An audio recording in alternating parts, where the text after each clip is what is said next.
देवेंद्र फडणवीसांना सरकार आपलं येणार नाही, त्यामुळं पक्ष आपल्या हातात राहावा याकरता त्यांना चंद्रशेखर बावनकुळेंनाच बाजूला करायचं आहे आणि पक्षाचं अध्यक्षपद आपल्या ताब्यात ठेवायचं आहे, असे एका दगडामध्ये दोन पक्षी मारायचे आहेत।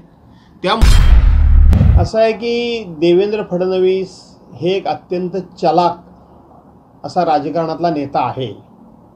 देवेंद्र फडणवीसांना कालच्या लोकसभेच्या निकालानंतर भविष्यामध्ये महाराष्ट्रामध्ये महायुतीचं सरकार येणार नाही याची पूर्ण जाणीव झालेली आहे।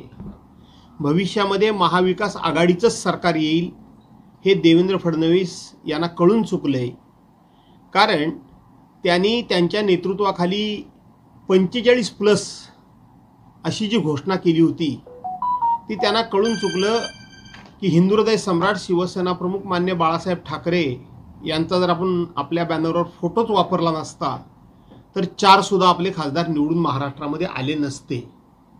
आणि म्हणून देवेंद्र फडणवीसांनी ही नैतिक जबाबदारी मी माझ्याकडे घेतोय असं एक रचलेलं नाटक आहे आणि त्या निमित्तानं त्यांना एका दगडामध्ये दोन पक्षी मारायचे आहेत।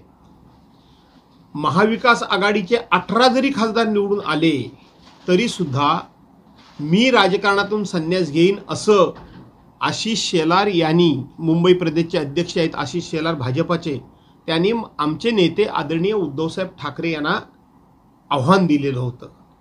आणि देवेंद्र फडणवीसांना सरकार आपलं येणार नाही, त्यामुळं पक्ष आपल्या हातात राहावा याकरता त्यांना चंद्रशेखर बावनकुळेंनाच बाजूला करायचं आहे आणि पक्षाचं अध्यक्षपद आपल्या ताब्यात ठेवायचं आहे, असे एका दगडामध्ये दोन पक्षी मारायचे आहेत।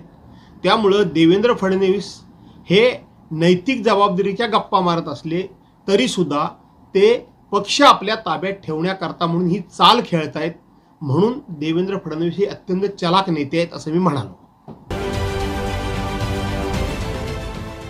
देश विदेशातील प्रत्येक घडामोडींचे लाईव्ह अपडेट मिळवण्यासाठी आता साम टीव्हीच्या सर्व सोशल मीडिया प्लॅटफॉर्मला लाईक, फॉलो आणि सबस्क्राईब करा। तसंच सर्व नोटिफिकेशनसाठी बेल आयकॉन प्रेस करायला विसरू नका।